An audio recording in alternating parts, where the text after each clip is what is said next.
ചാരു എന്റെ പെങ്ങളുടെ മകൾ. അവൾക്ക് എല്ലാവരും സ്നേഹിക്കാൻ മാത്രമേ അറിയൂ. പെയ്തൊഴിയാതെ എല്ലാ ദിവസവും വൈകുന്നേരം 6:30 നമ്മുടെ സ്വന്തം സൂര്യ ടിവിയിൽ. മാനസ, ഇന്നു മുതല് നീ തന്നെയാ ഞങ്ങളുടെ കുഞ്ഞിന്റെ അമ്മ.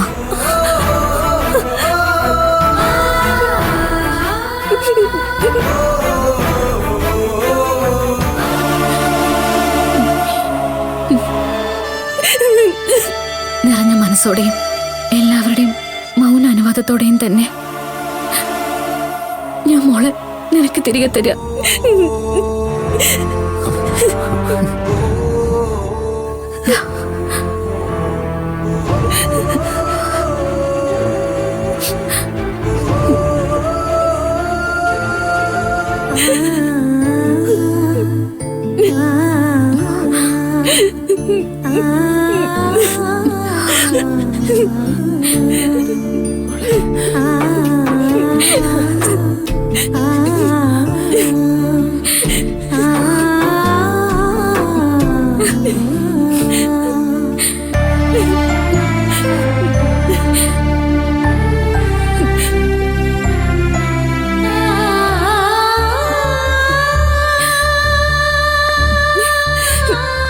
ഇനിയൊരു കാര്യം കൂടി, ഒരിക്കലും നീ ഈ നാട്ടിൽ നിന്ന് പോവില്ല.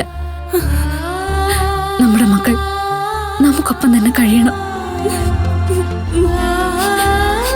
എല്ലാ സത്യവും അറിഞ്ഞു തന്നെ അവർ വളരണം. മനുഷ്യൻ എന്താണെന്നും സ്നേഹം എന്താണെന്നും മനസ്സിലാക്കി തന്നെ നമ്മുടെ മക്കൾ വളരണം.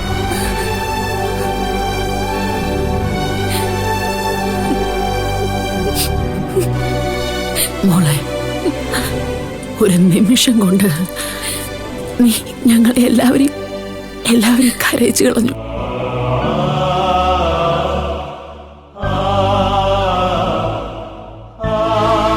അതെ മോളെ, ഞങ്ങളുടെ നാവ് പോലും ചലിപ്പിക്കാനായില്ല.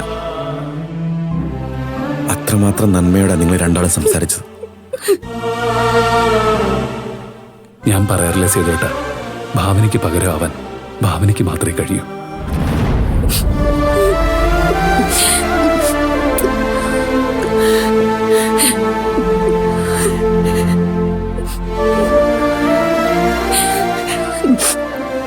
എന്റെ മോളെ ഓർത്ത് എനിക്ക് അഭിമാനമേ ഉള്ളൂ.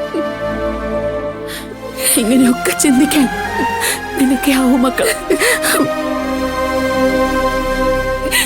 മാനസമോള് സൂര്യക്കും ഭാവനയ്ക്കും വേണ്ടി ഒരു ത്യാഗം ചെയ്തു. ഇപ്പൊ തിരിച്ച് ഭാവന മാനസിക്കൊരു ത്യാഗം ചെയ്തു. കുടുംബ ബന്ധങ്ങളുടെ വില അറിയുന്നവർക്ക് ഇങ്ങനെയൊക്കെ ചിന്തിക്കാൻ കഴിയുകയും. ഞങ്ങൾക്ക് ഇനിയും 2 മക്കളും 2 പേരക്കുട്ടികളുമായിരിക്കും മോളെ.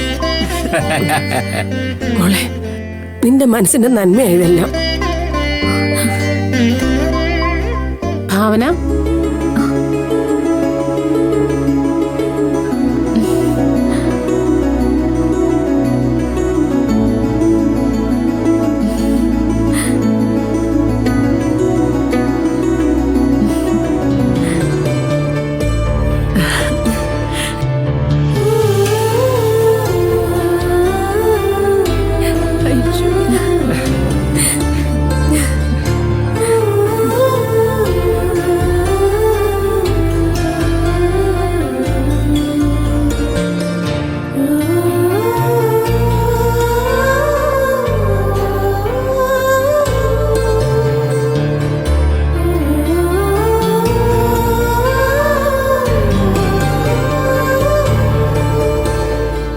ഇത്രയും നാളും നന്മയുടെയും ത്യാഗത്തിന്റെയും അതിജീവനത്തിന്റെയും പ്രതീകമായി നിന്ന ഭാവനയുടെ ജീവിതം ഇവിടെ അവസാനിക്കുന്നില്ല. പുതുജീവിതത്തിന്റെ കരുത്തുമായി ഭാവനയും കുടുംബവും മുന്നോട്ടു പോകുന്നു.